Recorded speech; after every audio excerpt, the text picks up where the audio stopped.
chu ni e ngai po in amoi zok em ema ama chu ka ta na moi na ro pui bera lo ni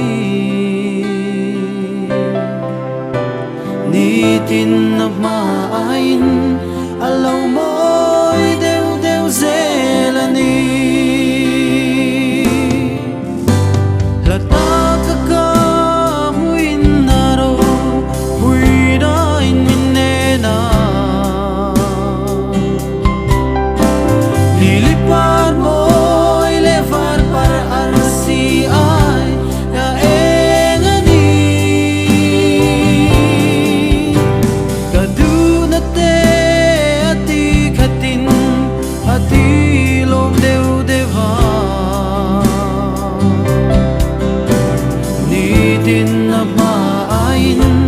alo moi deu deu zelani a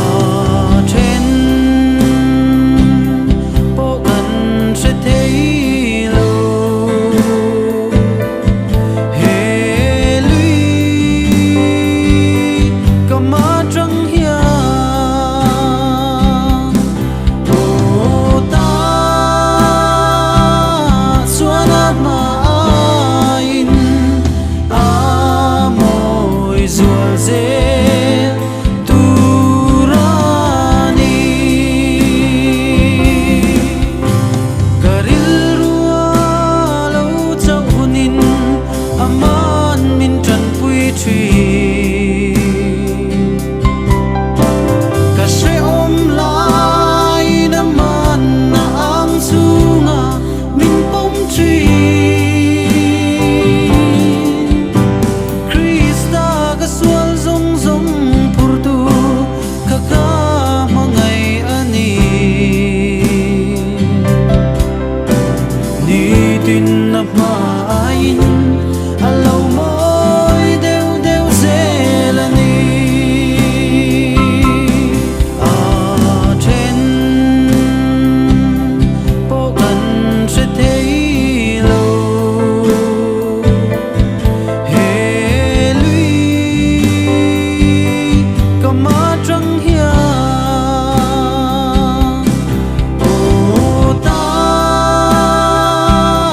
suana ma ain a moi zual ze turani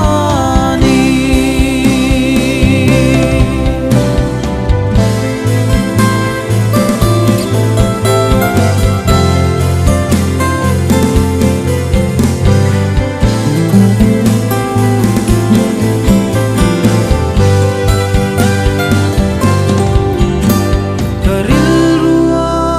lo chau hunin aman min tran pui thui ka se om lai na man na ang chunga min pom thui Krista ka sual zong zong purtu ka ka mangai ani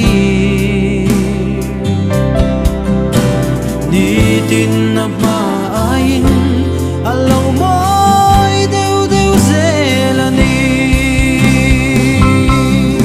a then po kan se thei lo he lui kama trăng hia o ta suana ma ain a moi zual ze turani a then po kan se thei lo he lui